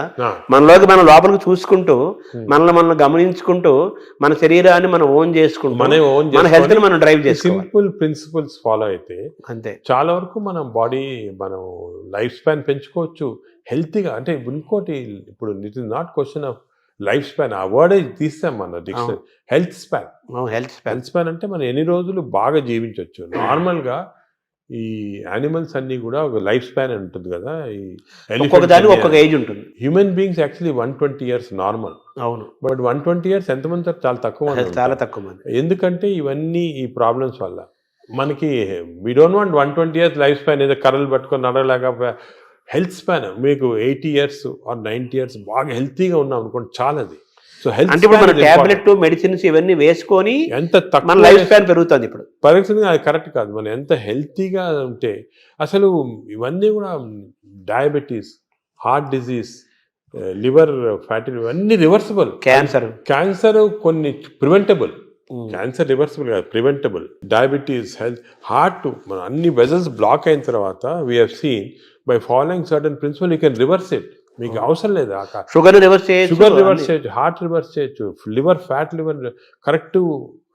ఈ ప్రిన్సిపల్స్ ఫాలో అయ్యి అంత ఆహారము, యాక్టివిటీ, స్లీప్ అంతా complete it's the digestive system. Sir ఈ క్రమంలో మీరు బ్లూ జోన్ 5 చెప్పారు. ఇప్పుడు బ్లూ జోన్ స్టడీ చేయండి. మీరు అనేది ప్రజలు కూడా బ్లూ జోన్ బుక్స్ తీసుకొని అసలు వాళ్ళు ఎందుకు ఇన్ని రోజులు హెల్తీగా ఉంటున్నారు అని స్టడీ చేస్తే దీంట్లో చాలా నాలెడ్జ్ ఉందండి. అంటే ఇది ఇప్పుడు వచ్చింది కాదు. ఈ బ్లూ జోన్ అనేది 10,000 years గా జరుగుతూ ఉంది. మన భారతదేశాన్ని బ్లూ జోన్ గా మార్చలేదు. మనకి భారతదేశం బ్లూ జోన్.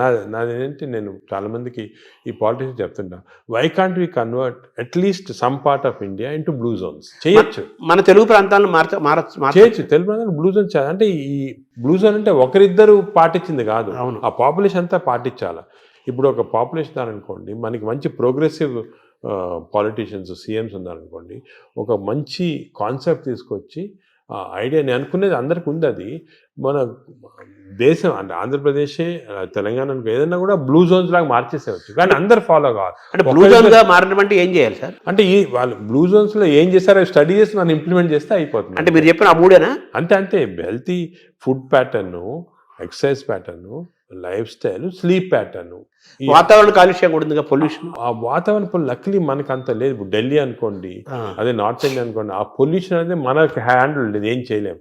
కానీ లక్లీ మనం ఇప్పుడు తీసుకున్నాం అనుకోండి, ఇప్పుడు అదేముంది, గ్రీనరీ ఇంక్రీజ్ చేసుకోవటము, అది అటువంటివన్నీ కూడా చేసుకొని ఈ మన waste plastics, for example other problems plastics.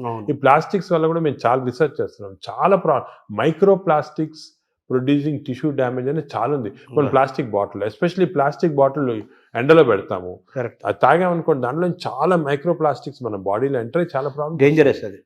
ఇటువంటివి మనం అదే కాకుండా ఇంతకుముందు కాపర్ వెజల్స్, అది కూడా మంచిది కాదు. What is the good vessels to cook, what is the vessels to, అవన్నీ కూడా కొన్ని న్యాచురల్ ప్రిన్సిపల్స్ ఫాలో అయితే. సరే, మీరు పద్మవిభూషణ్ తీసుకోవడానికి వెళ్ళినప్పుడు ఎలాగ ప్రెసిడెంట్ ఉంటారు, ప్రధానమంత్రి, కొంచెం ఒక సెకండ్ హ్యాండ్ ఇంటరాక్ట్ అయ్యే అవకాశం ఉన్న టైంలో మన భారతదేశాన్ని బ్లూ జోన్గా మార్చాలని అనుకుంటున్నాను, ఆయన ఇంటరాక్ట్ అయ్యే అవకాశం ఉంది? అంటే మనకి టైం అంత దొరకలేదు. ఒక సెకండ్ వర్డ్, ఇవన్నీ కూడా డిస్కషన్స్ చాలా 1 hour 2 hours కూర్చొని డిస్కస్ చేసి, నేను పాలిటీషియన్స్ కూడా మన వాళ్ళు అందరూ ఇంట్రెస్టెడ్ ఉన్నారు, కానీ టైం దొరకాల కాన్సెప్ట్. ఇంకోటి, ఇది షుడ్ బి డన్ బై ప్రజలు కూడా డ్రైవ్ చేయాలి, ప్రజలకి అవేర్నెస్ రావాలి, అవేర్నెస్ వచ్చి మనం ఇటువంటి పాలిటీషియన్ ఎలక్ట్ చేసుకోవాలా.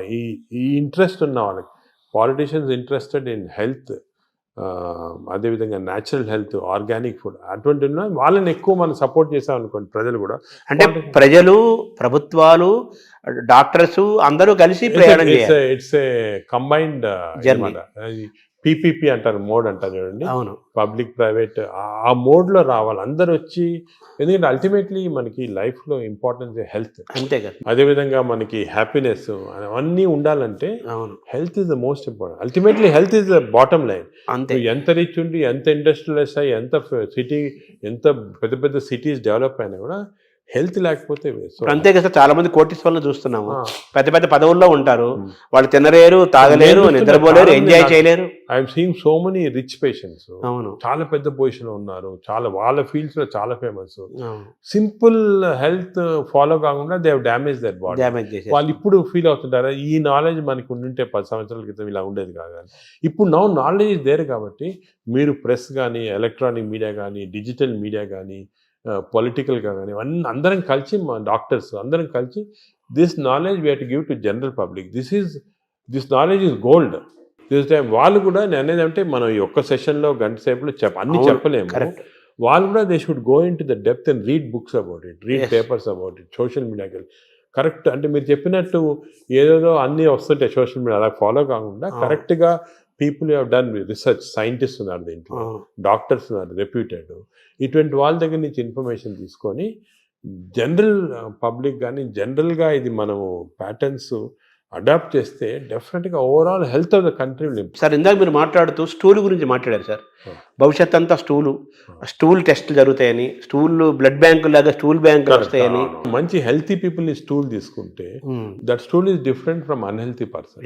ఇప్పుడు ఇంతకుముందు నోబెల్ ప్రైజ్ విన్నర్స్కి బ్రెయిన్ స్టడీ చేస్తారు, ఎందుకు వచ్చిందో. ఇప్పుడు స్టూల్ స్టడీ చేస్తారు, తన స్టూల్లో ఏముంది ఇంత ఇంటెలిజెంట్ అయ్యారని. సో మనం ఇవన్నీ బ్యాంకింగ్ చేయొచ్చు. స్టూల్స్ చేసి, నేను చెప్పా కదా, ఒక స్టూల్ పౌడర్ లాగా చేసి డెసికేటెడ్ స్టూల్ని మనం క్యాప్సూల్స్ లాగా ఇవ్వచ్చు. The future treatment is going to be that. Stool banks, stool desiccated stool capsules, ఇవి దీంతో ట్రీట్మెంట్ స్టార్ట్ చేస్తాం. స్టూల్ అనేది రేపు చాలా అత్యంత విలువైన ఖరీదైన వస్తువు అవుతున్నట్టు కదా. గోల్డ్ అంటారు, న్యూ గోల్డ్. ఇంతకుముందు ఆయిల్ అంటే గోల్డ్ అనేవాళ్ళు, ఇప్పుడు స్టూల్ ఈజ్ బికమింగ్ గోల్డ్ అన్నమాట. అంటే మైక్రోబయామ్స్ అంటారు. ఈ మైక్రోబయామ్ నాలెడ్జ్ ఇప్పుడు ఈవెన్ యానిమల్స్, ఇప్పుడు కొన్ని ఫారెస్ట్లో కలెక్ట్ చేస్తున్నారు, ఆఫ్రికన్ ఫారెస్ట్ అంతా, ఎలిఫెంట్ స్టూల్ ఎలా ఎందుకు డిఫరెంట్ ఉంది వీళ్ళది. So what are the character, what give strength to the elephant, what is there in this. ఇందులో నుంచి మనం ఐబిఎస్కి వద్దాం సార్. ఈ ఐబిఎస్ గురించి కూడా చాలా చర్చ జరుగుతుంది. ఆ బౌల్ సిండ్రోమ్, ఇరిటబుల్ బౌల్ అంటారు కదా, బౌల్ సిండ్రోమ్, అది కూడా మనకు చాలా ఇంపార్టెంట్. చాలా మంది, కోట్లాది మంది ఫేస్ చేస్తున్న ఇష్యూస్ అవి. మీరు అన్నట్టు IBS 30% of normal population IBS ఉంది. ఐబిఎస్ అంటే ఏమి? ఐబిఎస్ అంటే symptoms because of gut changes. అంటే డైరియా రావచ్చు, కాన్స్టిపేషన్ రావచ్చు, పెయిన్ రావచ్చు, ఈ కాంబినేషన్ రావచ్చు. దీని అంటే కడుపు ఉబ్బరము, అరక్కపోవటము, కడుపులో మంటలు, బ్లోటింగ్, డిస్టెన్షన్, ఇది అది అగైన్ కనెక్టెడ్ టు మైక్రోబయామ్. ఈ ఇరిటబుల్ బౌల్ సిండ్రోమ్ అనేది అగైన్ చెడ్డ అలవాట్ల వల్ల, నువ్వు ఎక్కువ డ్రింక్స్ వల్ల, స్మోకింగ్ వల్ల, ఎక్సర్సైజ్ లేకుండా ఉండటం వల్ల, ఇవన్నీ కూడా. ఇప్పుడు రీసెంట్గా మన రీసెర్చ్ ఏమంటే ఈ కెమికల్స్, ఇంటెస్టైన్స్లో కెమికల్స్ చాలా ఉన్నాయి. చెప్పే కదా సెరోటోనిన్, డోపమైన్. ఈ కెమికల్ ఇంబ్యాలెన్స్ వల్ల ఇంటెస్టైన్లో కూడా ఐబిఎస్ వస్తుంది. ప్లాస్టిక్ ఒక దాని రోల్ కూడా ఉంది కదా సార్ ఇందులో. ప్లాస్టిక్స్ చాలా పెద్ద రోల్ ఉంది. Micro plastics are very danger. ఇది కూడా మన government has to take very serious. Plastics ban చేయటము, అదే కూడా విధంగా ఏ ఏరియాలో ఇప్పుడు ఈ ప్లాస్టిక్స్ అనేది పెద్ద ఇండస్ట్రీ. దీన్ని చేంజ్ చేయాలంటే చాలా డిఫికల్ట్. మనం ఫర్ ఎగ్జాంపుల్ ఈ ఫిష్లో చూసాం కదా, మేము కొన్ని ఫిషింగ్స్, ఈ కోస్టల్ ఏరియాస్ ఫిష్లో చాలా ప్లాస్టిక్స్ వాళ్ళు తినేస్తున్నారు. ప్లాస్టిక్స్ అంటే సీలో కానీ రివర్లో కానీ మనలో వేస్తారు. అవి తిని even not drinking plastics, even eating plastics containing food ఇండైరెక్ట్గా, మీట్, ఫిష్, దాంట్లో కూడా మిల్క్లో వెళ్ళిపోతున్నారు plastic. So good cholesterol, bad cholesterol అంటారు కదా సార్. అవునవును. మామూలుగా మీరు ఇందా చెప్పారు గుడ్ బ్యాక్టీరియా, బ్యాడ్ బ్యాక్టీరియా. ఈ గుడ్ కొలెస్ట్రాల్ని పెంచుకోవటం, బ్యాడ్ కొలెస్ట్రాల్ని పోగొట్టుకోవటం కూడా మనకి ఈ బ్యాక్టీరియా దీనికి మైక్రోబియం లింక్ అయి ఉంటుంది. లింక్ ఉంది, లింక్. ఎందుకంటే ఇప్పుడు గుడ్ కొలెస్ట్రాల్ అంటే ఏమి అగే ఇది కూడా పోలీస్ మ్యాన్ లాగా. కొలెస్ట్రాల్ బాడీలో రొటేట్ అవుతుంది కదా, ఆల్ ద ఎల్డిఎల్ కొలెస్ట్రాల్ అంటాం. These are all bad people, terrorist, వీళ్ళందరూ they are bad people. HDL cholesterol అనేది పోలీస్ పీపుల్.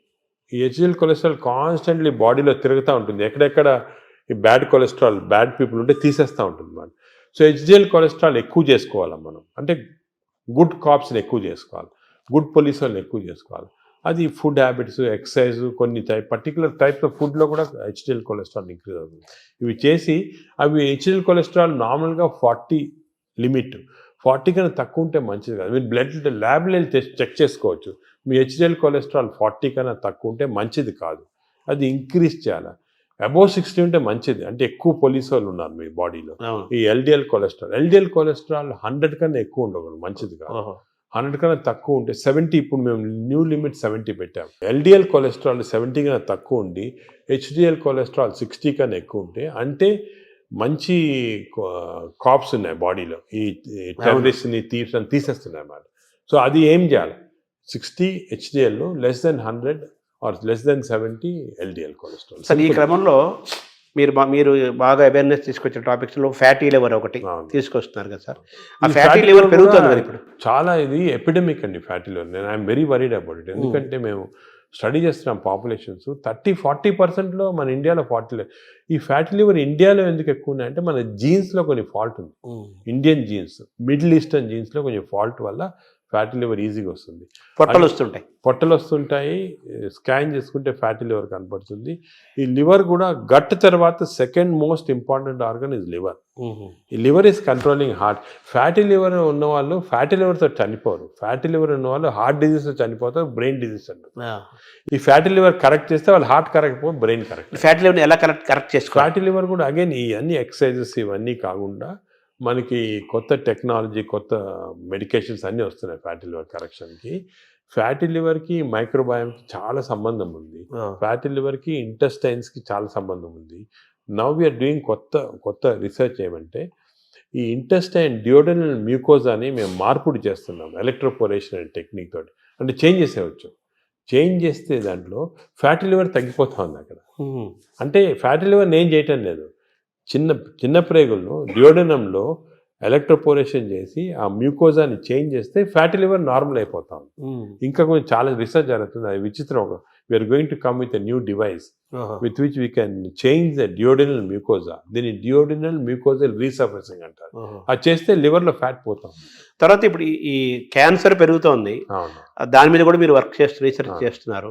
అలాగే షుగర్ను కూడా మనం రివర్స్ చేయొచ్చు అని కూడా దాని రీసెర్చ్ చేస్తున్నారు. వేరే సబ్జెక్ట్ లేదు, వేరే దాని కూడా. ఇప్పుడు మనం చేస్తున్న ప్రధానమైన రీసెర్చ్ ఏంటి సార్ ప్రస్తుతం? అంటే ఇవన్నీ ఏరియాలో మేము మామూలుగా మెటబాలిక్ హెల్త్ పైన చేస్తున్నాం ఎక్కువ. మెటబాలిక్ హెల్త్ అంటే ఇవన్నీ fatty liver, obesity, diabetes, heart disease, sugar, BP, ఇవన్నీ కూడా కొలెస్ట్రాల్ అన్నీ మెటబాలిక్ హెల్త్ కింద వస్తుంది. దీనిపైన చాలా రీసెర్చ్.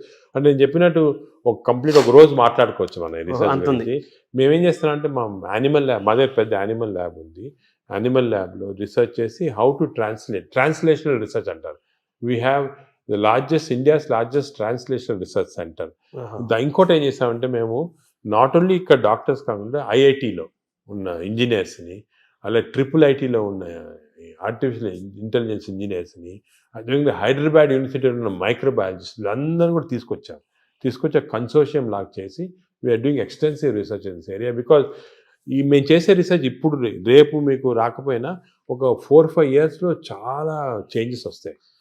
4-5 years అంత తొందరగా వచ్చేస్తే I'm aiming in 5 years time we should change this whole concept in metabolic health. ఈ రీసెర్చ్ వల్ల మన దేశంలోనే కొత్త ప్రోడక్ట్స్, కొత్త టెక్నిక్స్, కొత్త టెక్నాలజీ, కొత్త హెల్త్ సబ్స్టెన్సెస్, మేము చెప్పాం కదా డెసికేటెడ్ స్టూల్ క్రాప్స్, ఇటువంటివన్నీ కూడా తీసుకొచ్చేస్తాం. ఐఎమ్ కాన్ఫిడెంట్ 5 yearsలో. ఇంకోటి ఏమంటే we're also trying to form a big consortium with other hospitals in the country. ఇప్పుడు ఆల్ ఇండియా ఇన్స్టిట్యూట్ ఉంది మెడికల్ సైన్సెస్ ఢిల్లీలో, అదేవిధంగా PGI చండీగఢ్లో ఉంది. ఇవన్నీ కూడా అందరం కూడా షుడ్ కమ్ టుగెదర్. ఇప్పుడు this is the lesson we're learn from western country. యుఎస్లో అనుకోండి మేయో క్లినిక్, క్లీవ్లాండ్ క్లినిక్, ఇవన్నీ కూడా కలిపి చేసి ఫాస్ట్గా వచ్చేస్తాయి రిజల్ట్. ఒకరొకరు చేయాలంటే 10-15 సంవత్సరాలు పడుతుంది. ఇందాక మీరు ఒక మాట అన్నారు కదా సార్, ఈ జీన్స్ గురించి అన్నారు. మన జీన్స్ వల్లనే మనకి ఫ్యాటీ లివర్ పెరుగుతుంది, పొట్టలు అన్ని స్టడీ చేసి పెరుగుతుంది అంటున్నారు. మన ఇండియన్స్ లో రివర్స్ చేయలేమా మనం? జీన్స్ రివర్స్ చేయలేం, కానీ జీన్స్ ని PNPLR అని కొన్ని జీన్స్ ఉన్నాయి మన ఫ్యాటీ లివర్ వచ్చి, దాన్ని జీన్స్ ని మార్పుడి చేయొచ్చు. కానీ చాలా జెనెటిక్ ఇంజనీరింగ్ అని చాలా వేరే డిఫరెంట్ సబ్జెక్ట్. కానీ ఎపిజెనెటిక్స్ అని వచ్చింది. అవునవును. ఈ ఎపిజెనెటిక్స్ టెక్నిక్స్ లో ఈ జీన్స్ ని బ్లాక్ చేశారు. చెడ్డ జీన్స్ ని మనం బ్లాక్ చేయొచ్చు. అవి కూడా చేస్తున్నాం. అంటే మనం డిఎన్ఏని చేంజ్ చేయటమంటారా? దాన్ని డిఎన్ఏ చేంజ్ చేయలేం, కానీ డిఎన్ఏ ఎఫెక్ట్ ని బ్లాక్ చేయొచ్చు. అంటే డిఎన్ఏ ఎలాగా డిఎన్ఏ బాడీలో ఉందనుకోండి, ఇట్ ప్రొడ్యూసెస్ ఆర్ఎన్ఏ ఇచ్చి ప్రోటీన్స్ వస్తాయి, పాత్వే. అలాగే మనకి అంత పాత్వే నార్మల్గా.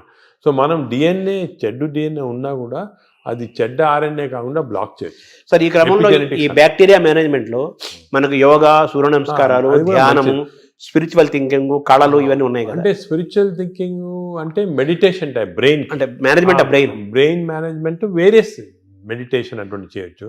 అదేవిధంగా యోగా కూడా కొంతవరకు ఇట్ ఈస్ బెనిఫిషియల్ అని చాలా రీసెర్చ్ జరిగింది ఇంట్లో. ఇవన్నీ ఎలాగంటే వీఆర్ మాడ్యులేటింగ్ అవర్ బ్రెయిన్లో ఉన్న కెమికల్స్ మాడ్యులేట్ చేస్తున్నాం. దాంతోపాటు గట్ బ్యాక్టీరియా ఇవన్నీ ఇప్పుడు యోగాలో చూసాము, అది కూడా రీసెర్చ్ చేస్తున్నాము. యోగా కన్సిస్టెంట్గా చేస్తే బ్యాక్టీరియా చేంజ్ అయిపోతుంది. అవునా? So all these things are interconnected. So మీరు చెప్పినట్టు చాలా పెద్ద కన్సోర్షియం ఫామ్ చేసి we're doing lot of research. అంటే ఈ షుగర్ అనేది మనకి, ఈ డయాబెటీస్ అనేది మోస్ట్ ఛాలెంజింగ్ గా ఉంది. అది కూడా మనం విల్ గెట్ ఆన్సర్స్. ఇవన్నీ కూడా part of the research will get good answers. So reverse చేసే అవకాశం మనకు ఉంది. కొత్త అన్ని కూడా రివర్సిబుల్ అండి. షుగరే కాదు, ఈవెన్ హార్ట్ బ్లాక్స్, అదేవిధంగా బ్రెయిన్ ఇది డిమెన్షియా, న్యూరలాజికల్ ప్రోగ్రెషన్ అన్ని రివర్స్ చేసేయచ్చు. మనకి మెయిన్ రీసెర్చ్ ఏమంటే we have to work on this preventable. ఒక్కసారి జబ్బు వచ్చిన తర్వాత బదులు మనము ప్రివెన్షన్, రివర్సిబిలిటీ అంటే వచ్చిన తర్వాత ఎలా మార్పు చేయాలి, దీనిపైన అంత కాన్సన్ట్రేషన్. ఈ ఒబెసిటీని తగ్గించడానికి, అలాగే ఈ షుగర్ డయాబెటీస్ని కంట్రోల్ చేయడానికి ఇంజెక్షన్స్ వచ్చాయి అంటున్నారు. ఇప్పుడు కొత్తగా GLP-1 అనలాగ్స్ అంటారు. అంటే మనకి నార్మల్గా బాడీలో స్మాల్ ఇంటెస్టైన్లో GLP-1 హార్మోన్స్ ప్రొడ్యూస్ అవుతాయి. అవి మన ఈ ఇంటెస్టైన్స్ మ్యూకోజా చెడిపోవటం వల్ల కానీ, బ్యాక్టీరియా వల్ల ప్రొడ్యూస్ అవుతుంది GLP-1. ఇవన్నీ పోతే ఆర్టిఫిషియల్గా ఈ GLP-1 ఇవ్వచ్చు. కానీ ఇది నా ప్రకారం చాలా తప్పు. ఇది ఈ ఆర్టిఫిషియల్ మంజోరం అని, ఒజంబిక్ అని ఇవన్నీ ప్రజలు లేటెస్ట్ వచ్చాయి. ఇప్పుడు మెడికల్ షాప్స్లో అమ్ముతున్నారు, తీసుకొని తప్పు చేయకూడదు. అది ఎందుకు అంటే ఈ GLP-1 మన బాడీలో న్యాచురల్గా ప్రొడ్యూస్ అవుతుంది. నేచర్కి ఎంత ప్రొడ్యూస్ చేయాలా, ఎక్కడ ఆపాలా, ఎక్కడ రివర్స్ చేయాలా, ఇవన్నీ నేచర్ తెలుసు. మనం మాట్లాడుకున్నాం కానీ డయట్, మైక్రోబయాము, ఫిజికల్ ఎక్సర్సైజ్, స్లీప్ ఇవన్నీ నార్మల్గా ఇస్తే బాడీ న్యాచురల్గా ప్రొడ్యూస్ చేస్తుంది. ఇవన్నీ అబ్నార్మల్గా ఉంటే మనకి బయట నుంచి ఆర్టిఫిషియల్గా అవుతుంది. బట్ ఆర్టిఫిషియల్ మెడిసిన్ తోటి మనకి ఎంత లిమిట్, ఎంత తీసుకోవాలి, ఎప్పుడు ఆపాలి, ఇవన్నీ కరెక్ట్ తెలియదు. నేను చూశాను చాలామంది ఈ ఇంజెక్షన్స్ వాడుతున్నారు. ఇండియాలో కూడా వచ్చేసింది ఇంజెక్షన్ వచ్చేసింది, ఇండియాలో కూడా చీప్గా వచ్చేసింది. దీనివల్ల ఏం డేంజర్ అంటే వాడినప్పుడు 2-3 నెలలు 6 నెలలు బాగుంటుంది, వెయిట్ తగ్గుతాము, ఆకలి తగ్గిపోతుంది.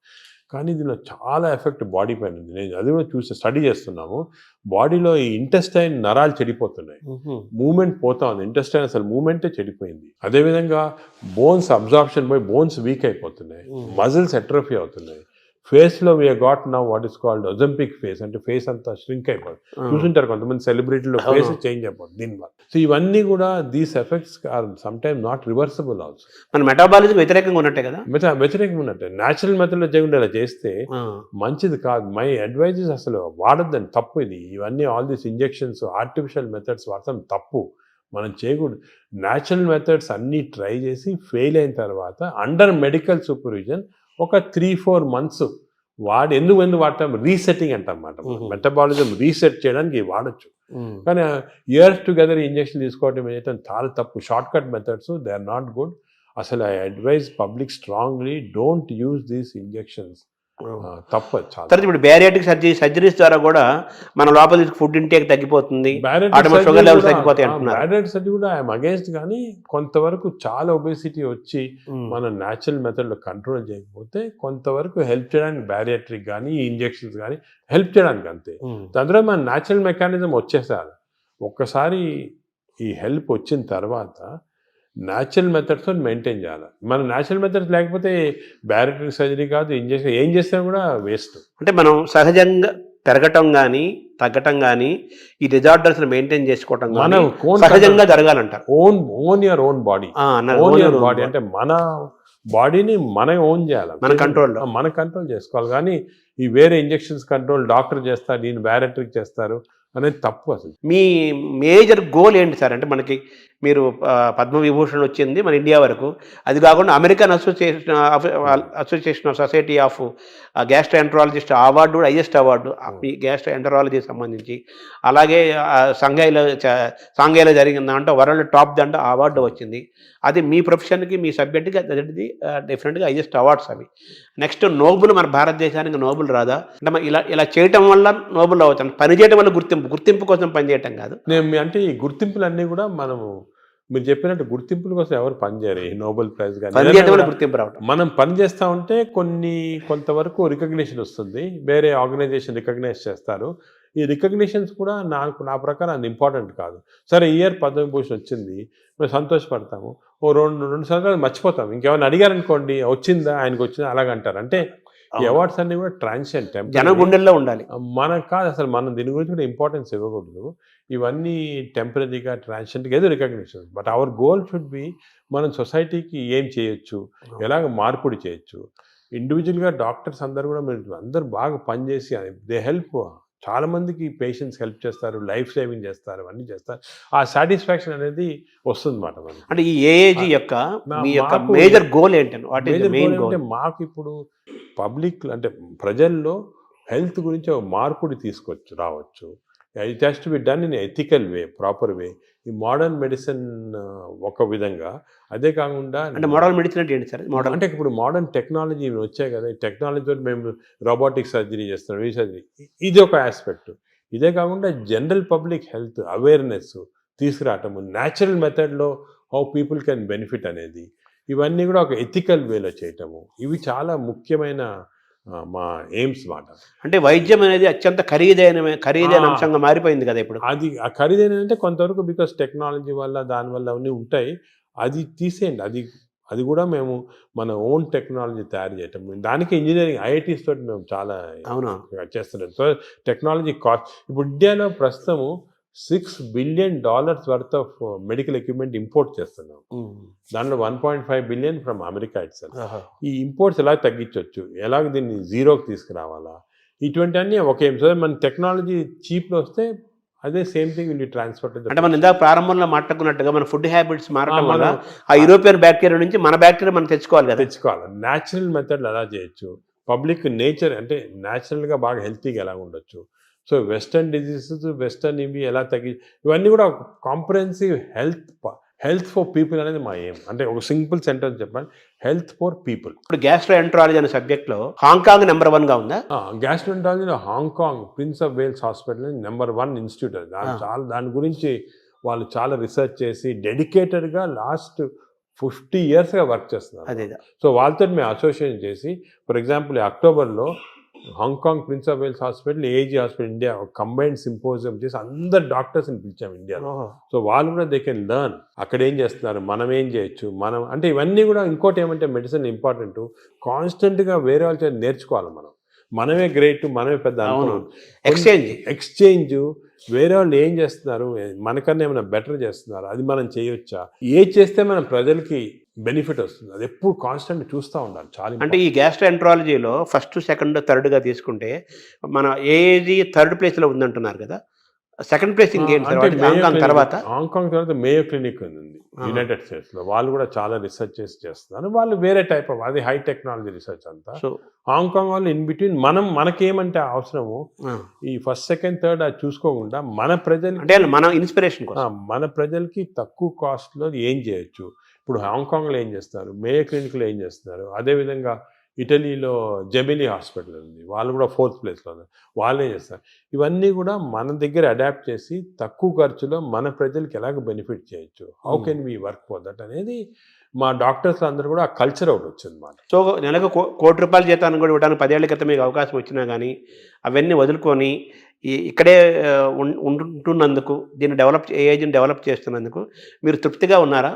నాకైతే చాలా తృప్తి, సాటిస్ఫాక్షన్. ఎందుకంటే నాకు యూఎస్ఐలో ఆఫర్స్ వచ్చినప్పుడు అక్కడ ఒక జూయిష్ డాక్టర్ ఉండేవాడు. ఆయన చెప్పాడు, మీకు హార్వర్డ్లో బెస్ట్ హాస్పిటల్లో నీకు ఇంత పెద్ద ఉద్యోగం వస్తే ఎందుకు వద్దనుకోని ఇక్కడ వచ్చి. నేను అన్నాను, సార్ నేను వచ్చి నెలకు ₹1,00,00,000 అది అన్నాను. నేను వచ్చి లేదు అని వచ్చిన తర్వాత ఇప్పుడు ఆయన వాళ్ళ స్టూడెంట్స్ మన దగ్గర ట్రైనింగ్ పంపిస్తున్నారు. హార్వర్డ్ ప్రొఫెసర్ ఈ sending his students for training to AG. ఆయన లెటర్ రాశాడు, నువ్వు చేసిన డిసిషన్ కరెక్ట్ డిసిషను, ఇన్ని 30 సంవత్సరాల క్రితము వద్దనుకొని వచ్చేయటం ఇక్కడ మంచిదైంది. ఎందుకంటే అల్టిమేట్గా ఇప్పుడు ఎవ్రీబడి హ్యాస్ ఎ లైఫ్, కానీ మనం ఎంత కాంట్రిబ్యూట్ చేస్తాం, మన వల్ల ఎంతమంది బెనిఫిట్ అయ్యారు, అది చాలా ఇంపార్టెంట్. మన ప్రజలు ఎంత బెనిఫిట్ అయ్యారు, మన దేశానికి మనం ఏం చేయగలం, మన నేలకి, మన భూమికి మనం ఏం చేయగలుగుతున్నాము, అది ముఖ్యం. అంటే వేరే వాళ్ళు బయటికి వెళ్ళి చేసిన వాళ్ళు I'm not finding fault, but మనకి ఇక్కడ ఆపర్చునిటీ. ఇప్పుడు మాకేమంటే ఆపర్చునిటీస్ వచ్చాయి, అందరికి రాకపోవచ్చు. లక్ అనేది ఆపర్చునిటీ వాళ్ళకి ఇది కూడా ఉంటుంది కదా.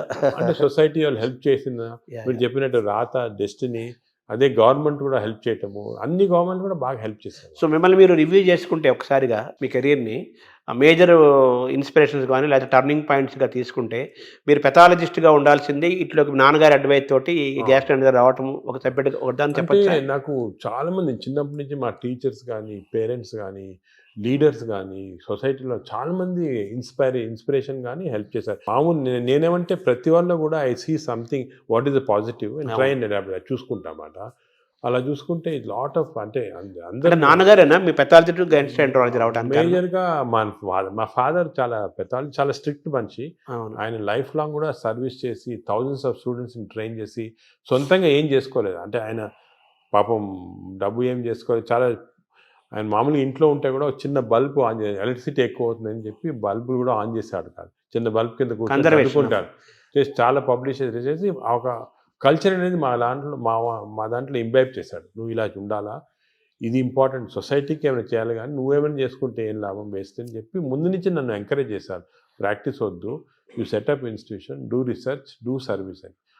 ఆ మెయిన్గా ఆయన ఉన్న ఎయిమ్స్ అనేది మాకు బాగా ఇన్కల్టేట్ అయిపోయి దాని గురించి ఆ పాత్వే ఫాలో అవుతున్నాం. ఆయన కూడా మన దేశం, మన నేల అనే ఫీలింగ్ ఆయన కూడా చాలా ఎక్కువ. ఆయన కూడా వాషింగ్టన్ ఆర్మ్స్ఫోర్డ్ ఇన్స్టిట్యూట్ అని చాలా పెద్ద అమెరికన్ ఇన్స్టిట్యూట్లో వర్క్ చేసి వచ్చారు. ఇక్కడికి వచ్చి మన ఫస్ట్ విశాఖపట్నంలో ప్రొఫెసర్గా వచ్చాడు పెథాలజీ, దాని తర్వాత కర్నూలు, గుంటూరు, దాని తర్వాత హైదరాబాద్లో డైరెక్టర్ ఆఫ్ మెడికల్ సైన్స్, అదేవిధంగా నిజామ్స్ ఇన్స్టిట్యూట్ ఫస్ట్ డైరెక్టర్ ఆయన. అవన్నీ మన కాకల సుబ్బారావు గారి కంటే ముందు కాకల సుబ్బారావు ముందు ఫస్ట్ నాన్న డైరెక్టర్, దాని తర్వాత సెకండ్ కాకల సుబ్బారావు.